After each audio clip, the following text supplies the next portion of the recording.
Modi मेलोडींना melody chocolate देऊन आले आणि सोबत भारतीयांसाठी काही चॉकलेट घेऊन आले.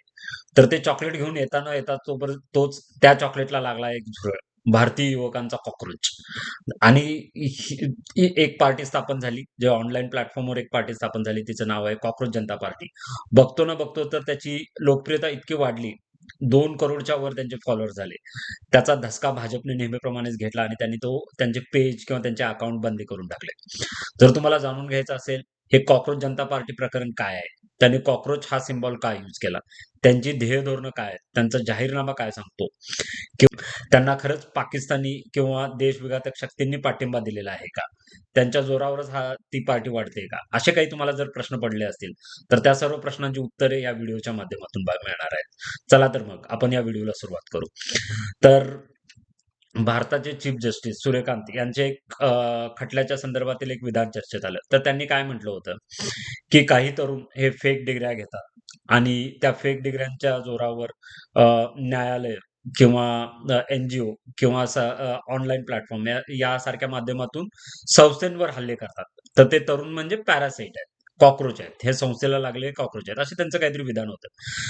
ह्या डिजिटल युगात अशी काही वक्तव्य जर थोडी जरी वादग्रस्त असतील, तर त्याचे परिणाम खूप मोठे होऊ शकतात आणि आपल्या चीफ जस्टिस सारख्या जबाबदार व्यक्तींच्याकडून असं काही वक्तव्य जर आलं, तर त्याचा विपर्यास होऊ शकतो आणि त्याचा चीफ जस्टिस ऑफ इंडियानी आपली बाजू मांडण्याचा प्रयत्न केला आणि त्याच्यावर त्यांनी स्पष्टीकरण दिलं. पण तोपर्यंत जे व्हायचं होतं तेच झालं. ऑनलाईनचा हाच आहे. फेक न्यूज आहे ती इतकी जोरात पसरली जाते आणि त्याचे नको ते परिणाम होऊन जातात. त्यामुळे जो बोलत असतो त्याने थोडेफार जबाबदारीने बोललं पाहिजे होतं. पण आता जे व्हायचं ते झालं. कारण आधीच पूर्ण तरुणांमध्ये आक्रोश होता. बेरोजगारी, वाढती महागाई किंवा नीट सारखे पेपरफुटीचे प्रकरण. तर ते ह्यासारखा बारूद भरून ठेवला होता आणि त्या बारूदला चिंगारी लावण्याचे काम ह्या एका विधानाने झाले. कथित विधानाने झाले बेसिकली. तर तर त्याच्यातून ह्या कॉकरोच जनता पार्टीचा उदय झाला. तर कॉकरोच जनता पार्टीने काय आपले एक एक मॅनिफेस्टो डिक्लेअर केलेला आहे. तर त्या मॅनिफेस्टोमध्ये ते म्हणतायत तरी काय?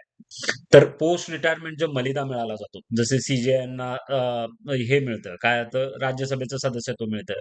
आपल्याकडे काही उदाहरणं आहेत, की त्याच्यामध्ये सेनाप्रमुखांनाही राज्यसभेचं सदस्यत्व मिळालेलं आहे किंवा चीफ जस्टिस ऑफ इंडियानाही मिळालेलं आहे किंवा इलेक्शन कमिशनच्या जे रिटायर्ड होतात, तर त्यांनाही काही असे लाभाची पदं मिळतात.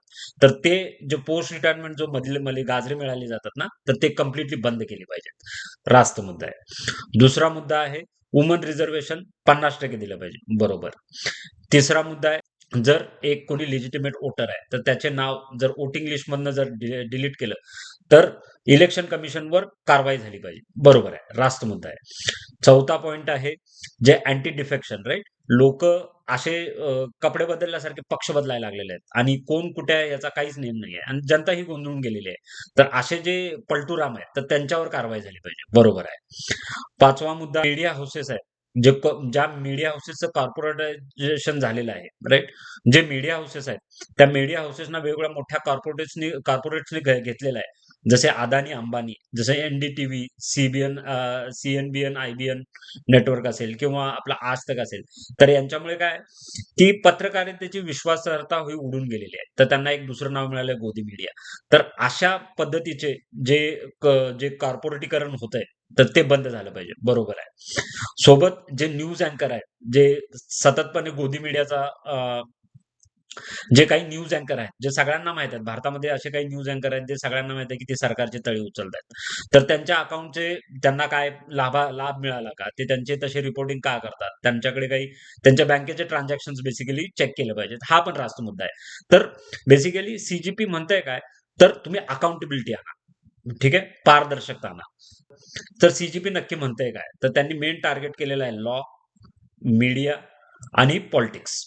तर त्यांच्यामध्ये अकाउंटेबिलिटी हे आणलीच पाहिजे आणि हे प्रत्येक युवकाचं म्हणणं आहे. त्यामुळे हे लोकांना अपील केलं आणि इतकं अपील झालं, की त्यांचे जे फॉलोअर्सची संख्या आहे, ती तब्बल 2 करोडच्या वर झाली आणि त्याचा धसका हा सरकारने घेतला.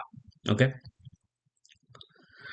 तर खरंच सरकारला याची भ्यायची गरज आहे का? जर तुम्हाला जर वाटत असेल, की तुम्ही सबका साथ सबका विकास करताय किंवा तुमच्यामुळे ह्या देशामध्ये अच्छे दिन येत आहेत किंवा तुम्ही जर विश्वगुरू आहे, महागुरू आहे, जर तुम्हाला जर असं वाटत असेल, तर ही जनता अशी वेगळ्या पद्धतीने रिएक्ट का करते? याचा अर्थ तुमचा हा वास्तवाशी संपर्क तुटलेला आहे.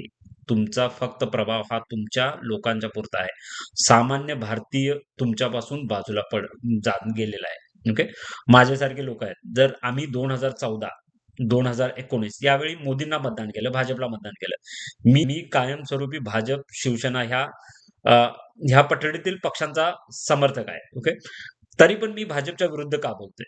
तर कारण ही 5 जी आधी जे जाहीरनाम्यात जे सांगितलेलं आहे सीजेपीने, तर त्याच्यापासून बीजेपीने फारकत गेलेली आहे आणि हे आपल्याला मनाला येईल ते राज्य करायला लागलेत आणि हे भारताच्या ज्या गोष्टी आहेत, तर भारत हितासाठी यांचं काम बिलकुल नाही चालू. मी असं का म्हणतोय, की मोदींची भारतीय जनमानसातली नाळ तुटलेली आहे. तर कारण आहे, की यांनी जे पेट्रोल महागाई किंवा जे काटकसरी संदर्भात जे घोषणा केली, तर हे काय म्हणतायत, की तुम्ही बचत करा, पेट्रोलचा अनावश्यक वापर टाळा, सोने खरेदी करू नका, परदेशी ट्रिप कमी करा.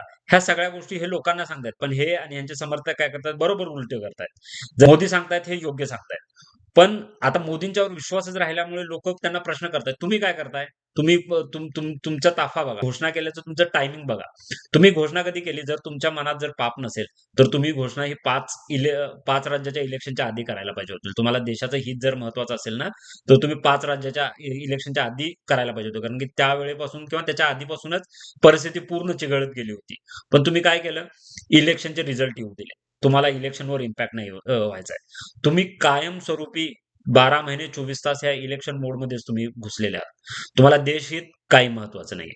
तुम्हाला काय आहे, भाजप आणि भाजपची सर्व भारतावर सत्ता. ह्याच्या पलीकडे तुमचा विचार नाही आणि त्या सत्तेसाठी तुम्ही काही करायला तयार आहात. जर तुमचा जर हा निर्णय जर राजकीय हेतूने प्रेरित नसता, तर लोकांनी तुम्हाला सपोर्ट केला असता. पण लोकं आज तुम्हाला सपोर्ट नाही करतायत. तुम्हाला लोकं परत प्रश्न करतायत. तुम्ही बरोबर आहात का? ह्या नीचपणामुळे सीजेपी सारखा पक्ष उदयाला येतोय. मी भाजपला जेवढ्या शिव्या घालतोय तेवढ्या मी काँग्रेसलाही घालणार. कारण की काँग्रेसनं 2009 ते 14 मध्ये हेच केलं. त्यांना जेव्हा ॲब्सोल्यूट पॉवर मिळाली होती. एक म्हण आहे, "ॲब्सोल्यूट पॉवर करप्ट्स ॲब्सोल्यूटली." काँग्रेसला जेव्हा 9 आणि 14 मध्ये जेव्हा पूर्ण बहुमत होतं, त्यावेळेला काँग्रेसनं काय केलं? पूर्ण देशाचा भट्टाबोळ लावून टाकला. आणि तीच गोष्ट भाजप करते. तर ह्यांची कान उघडणी करण्याची जबाबदारी ही सामान्य भारतीय म्हणून आपली आहे आणि ती आपण केली पाहिजे. तर कोणत्याही एका पक्षाची तळी उचलू नका. तुम्ही नीटचे बघा. नीट सारखे परीक्षा आहेत. किती फ्रस्ट्रेशन आलेलं आहे पोरांच्यामध्ये. तुमच्या पेपरची तयारी केली जाते आणि कुठला पेपर कधी फुटेल ह्याचं काहीच माहिती नाहीये. तुमच्या शिक्षण मंत्र्याला त्याचं काहीच गांभीर्य नाहीये. तर ह्यांना प्रश्न कोण विचारणार? सामान्य भारतीयांनीच प्रश्न विचारले पाहिजेत. जर तुम्हाला वाटत असेल, की मी भाजपच्या विरुद्ध बोलतोय म्हणून हे आहे. पण तुम्ही जरी भाजपवाले जरी असाल, तर तुम्हीही प्रश्न विचारले पाहिजेत. कारण की तुम्ही पहिला भारतीय आहेत आणि मग भाजपवाले म्हणत आहेत. देशहित सर्वतोपरी हे आर-एस-एस शिकवतं. कॉकरोच जनता पार्टीच्या जे 5 जाहीरनाम्यातील महत्त्वाचे मुद्दे आहेत, त्याच्यावर सरकारची कामगिरी कशी आहे आणि त्याच्यावर विरोधी पक्षाची कामगिरी कशी आहे, हे दोन्हींचा आपण अभ्यास करूया. फक्त विरोधी सरकारला आपण धारेवर नाही धरायचंय, विरोधी पक्षाला पण आपण धारेवर धरायचंय. कारण की ह्या दोघांच्या नाकर्तेपणामुळं ही बंडाळीसारखी परिस्थिती आपल्या देशात निर्माण झालेली आहे. आणि सीजेपीच्या जे संस्थापक आहेत, त्यांनी डिक्लेअर केलेलं आहे, आम्ही ह्या देशामध्ये गोंधळ घालण्यासाठी आलेलो नाहीये.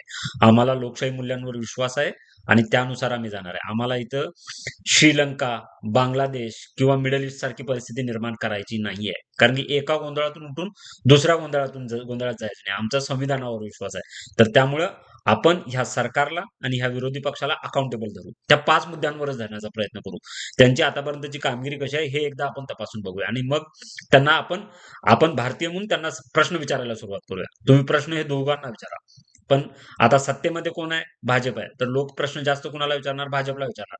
तर भाजपच्या नेत्यांनी किंवा भाजपच्या कार्यकर्त्यांनी म्हणू नये, की 70 वर्षात काँग्रेसनं काय केलं? अरे बाबा 70 वर्षात काँग्रेसनं काही नाही केलं म्हणून तुला सत्तेत बसवलेलं आहे. त्यामुळे आता आपण तुमच्या नेत्यांना किंवा तुम्हाला प्रश्न विचारतोय. तर ते पहिला प्रश्न आहे. पहिला प्रश्न आहे, की पोस्ट रिटायरमेंट जो मलिदा वाटला जातो तो थांबला पाहिजे.